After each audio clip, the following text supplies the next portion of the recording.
अस्सलामुअलैकुम दोस्तों, एक बार फिर से आपका खैर मकदम है हमारे यूट्यूब चैनल AIM हक़ की आवाज़ में। मैं आसिफ आपकी खिदमत में एक बार फिर से।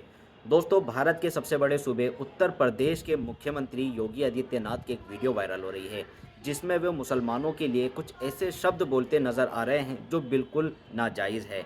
जी हाँ दोस्तों, मैं आपको पहले योगी आदित्यनाथ की वो वीडियो दिखा देता हूँ, जिसमें वे मुसलमानों को उर्दू को कुछ ऐसे शब्दों से नवाजते नज़र आ रहे हैं, जो आप खुद अगर सुनेंगे तो ये सोचने पर मजबूर हो जाएंगे कि एक संवैधानिक पद पर बैठा व्यक्ति ऐसी भाषा बोल सकता है या नहीं।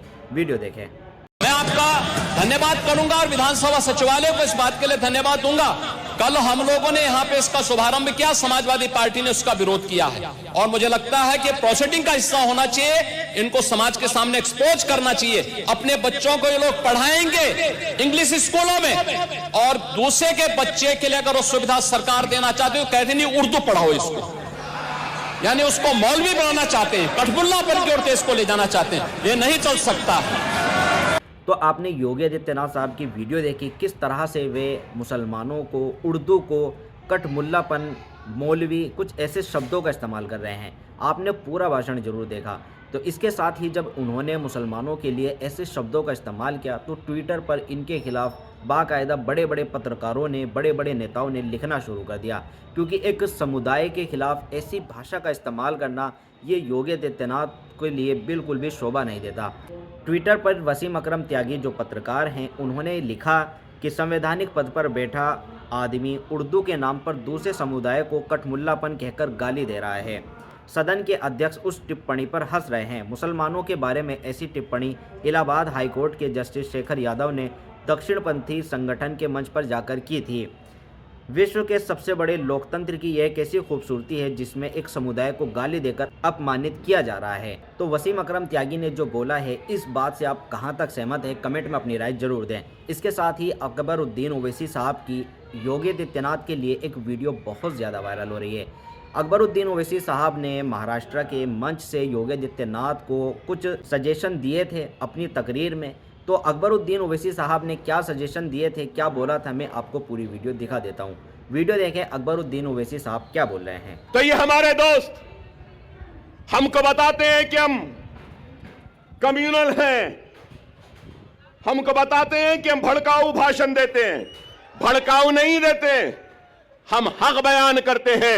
वो अलग बात है कि हमारी हक बयानी का जवाब इनके पास नहीं होता तो उसको भड़काऊ बना देते हैं।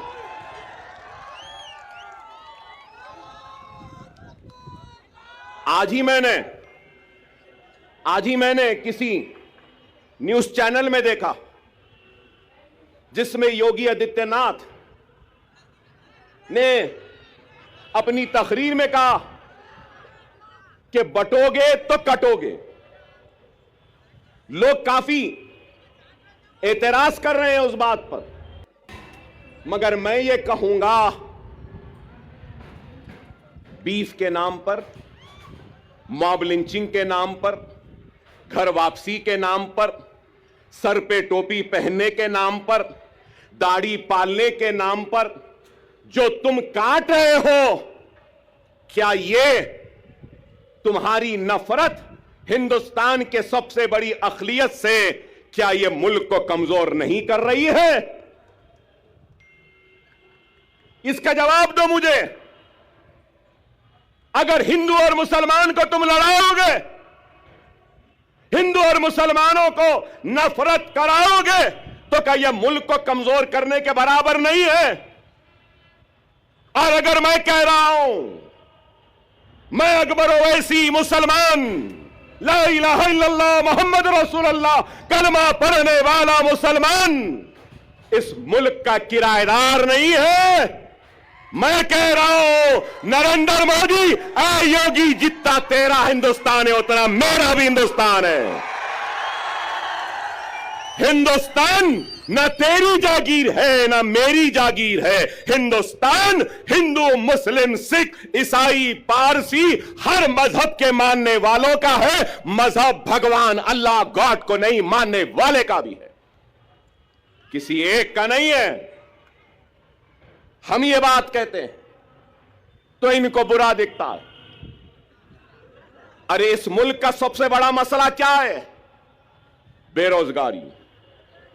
इस मुल्क का सबसे बड़ा मसला क्या है? महंगाई। इस मुल्क का सबसे बड़ा मसला क्या है? हर 2 मिनट 3 मिनट को रेप होते हैं। इस मुल्क का सबसे बड़ा मसला क्या है? ग्रेजुएट्स को नौकरियां। इस मुल्क का सबसे बड़ा मसला क्या है? मुल्क की कमजोर इकोनॉमी को मजबूत करना। इस मुल्क का सबसे बड़ा मसला क्या है? पेट्रोल डीजल गैस की बढ़ती हुई कीमतों को नीचे लाना। इस मुल्क का सबसे बड़ा मसला क्या है? रुपये की गिरती हुई कदर को ऊंचा करना।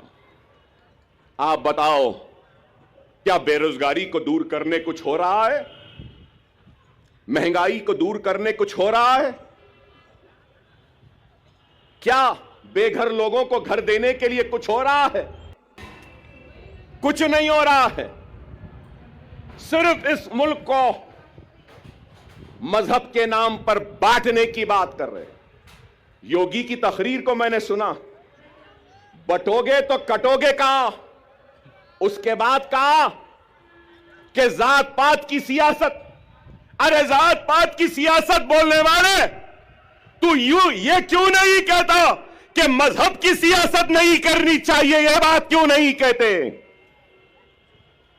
ये तो मजहब की सियासत करेंगे, नफरत के बीज को बोते जाएंगे, असल मसाइल से तवज्जो हटाते रहेंगे। अगर कुछ है तो तलाक़ सलासा। अरे तलाक़ सलासा मसला नहीं है।